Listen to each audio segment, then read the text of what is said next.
Bill Burr is one of the last true comedians alive in 2025. He's a dying breed. Like, he's edgy and controversial, but his targets make sense. Corrupt billionaire CEOs and politicians. And these days in comedy, we really don't see that anymore, as quote-unquote mainstream comedians like Joe Rogan and his cronies have pretty much sold their souls to the elite in the last few years. But Bill didn't take the easy path. Like, he has every financial interest to side with the rich, but has decided to, instead, stand with the working class. And so for many of you that may already know, Burr has recently been on somewhat of a rampage doing exactly that, as the buffoonery of the elite is currently at an all-time high. And his most recent call-out was just a few days ago during an interview with Terry Gross, where he pointed out how the real villains are a handful of ultra-rich elites, obsessing over their infinity pools while the rest of us are being played. And when he's asked who's to blame for all of this, he calls out Elon Musk directly. The fact that all of these stupid corporations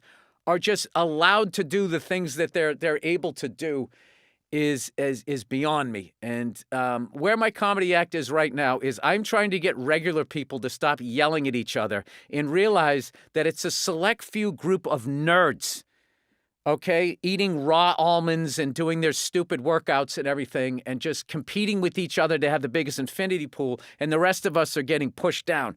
And they've politicized the whole stupid thing, and we're falling for it.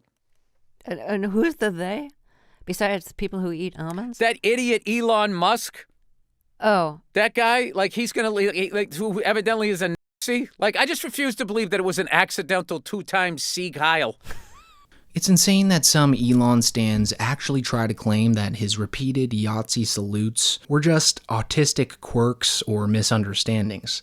Like, no, he was clearly dog whistling, plain and simple. And then he proceeded to backpedal on it in order to save his own ass. They know it was obviously not meant in a negative way. That I'd literally said my heart goes out to you, and it was very positive. Like, the guy constantly tweets out coded Yahtzee references on his shitty app, yet people still defend him. And he does it at a presidential inauguration. This is why I hate liberals. It's like liberals have no teeth whatsoever. They just go, oh my God, can you believe I'm getting out of the country? I'm just like, you're going to leave the country because of one guy with dyed hair plugs and a laminated face who makes a bad car and has an obsolete social media platform? You're going to leave this. Why doesn't he leave? Why isn't he stopped? What are we so afraid of this guy who can't fight his way out of a wet paper bag? You can take him on. Like, why do liberals just sit back and not, they have nothing? And that's the entire problem with liberals nowadays. They're sissies. They panic, they complain, and they don't really take action, despite everything you see on X. Like, most liberals aren't going out of their way to screw the wheels off of Teslas. You got to speak up about it. You don't just go like, oh my God, what? Like, listen, first of all, it's like, I'm a stand-up comedian. It's not my friggin' job. I'm talking about, like, Democratic politicians. Where is their pushback? They're allegedly liberal. You see this guy do this thing. You know what the end result of this thing is, which all these neo-Nazis, not only are they stupid because they're neo-Nazis, they don't even look at what Hitler did. He ruined their country. And this idiot is going to try to lead us down that road and then play it off and act like he didn't do what he just did. And you can get canceled as a comedian for doing a friggin' Caitlyn Jenner joke, but this ass can Sieg Heil and nothing. Where are all the liberals? Where are all of these white chicks at the award shows that were speaking truth to power? Where are they? It's funny how the same people who scream about cancel culture and the importance of free speech are the ones bending over backwards to excuse Musk's actions. Like, the guy is literally platforming fascists, cutting deals with authoritarian governments, and using Twitter as his personal propaganda machine. But instead of calling that out, we have comedians running to his defense. Because instead of actually being funny, they know that aligning themselves with power is the easiest way to keep their careers afloat. Yeah, you got a little pumped up. Yeah, it could pop up, exactly. Yeah, that's all it is. Obviously. There's video of Tim Walsh doing the exact same thing. Right.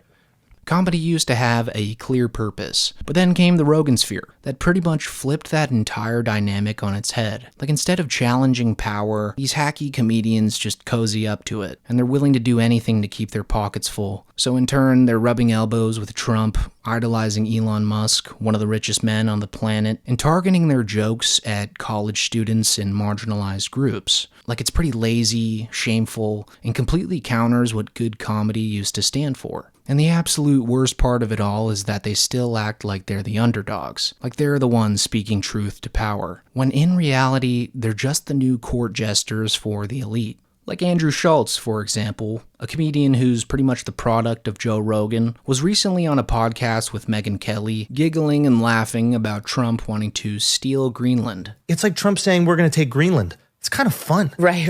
I like that shit. That's Gulf of the America, energy I I'm like on. it. Hell yeah. Like, Gulf of America, I don't care. Why was it ever Gulf of Mexico? I know. We're so much bigger than they are. Right? Matter of fact, they could still call it Gulf of Mexico. We don't care.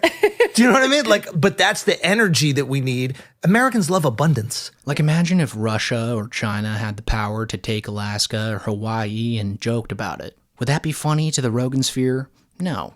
In fact, they'd probably make it a talking point in their shitty comedy specials for years to come, much like Joe Rogan did last year when he complained about COVID masks and vaccines 4 years after pandemic jokes were even considered relevant. Bill Burr hasn't fallen for that trap though. Like, he still calls out the real problems, and he really understands who's screwing over everyday people. Look, I don't know if you guys have seen this yet, but he also did this in his complex sneaker shopping interview a couple days ago. They were one of the best-selling shoes of 2023, your favorite shoe. Oh, they brought it back? Yeah, they brought it back a couple of times, and they went with cheaper leather. Okay. You know what I mean? Because some corporate cunt had to give himself a fucking bonus check at the end of the year.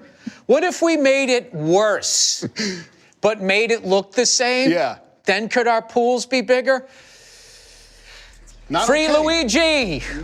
Let's talk about this here, though. Also, while we're on the point of Luigi Mangione, when that whole thing was going down, Bill Burr was rightfully fired up about it. And if you guys haven't heard it already, he went on a pretty fiery rant about it on his Monday morning podcast, which shows you just how personal this whole beef he has with Elon is. You know what's annoying me about this kid who killed this CEO is none of these news programs are talking about the incredible lack of empathy from the general public about this because of how these insurance companies treat people when they are at their most vulnerable, after we've all given them our money every fucking month, and now we finally need you, and all you do is deny us.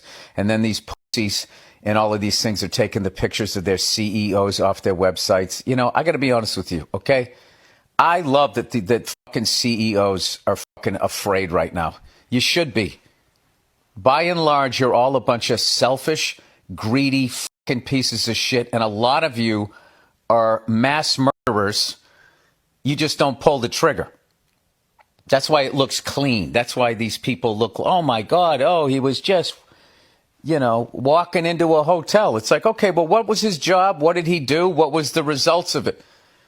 So nowadays, he's relentless in taking down Elon Musk, Rogan's golden boy, who constantly lies to his audience. But Bill Burr doesn't buy into the hype, and that is the mindset that we need to adopt. And no more pretending like we can reason with these people. Like, as Bill Burr said, stop being spineless. Like, these people are frauds, liars, and fascists, and they need to be treated as such.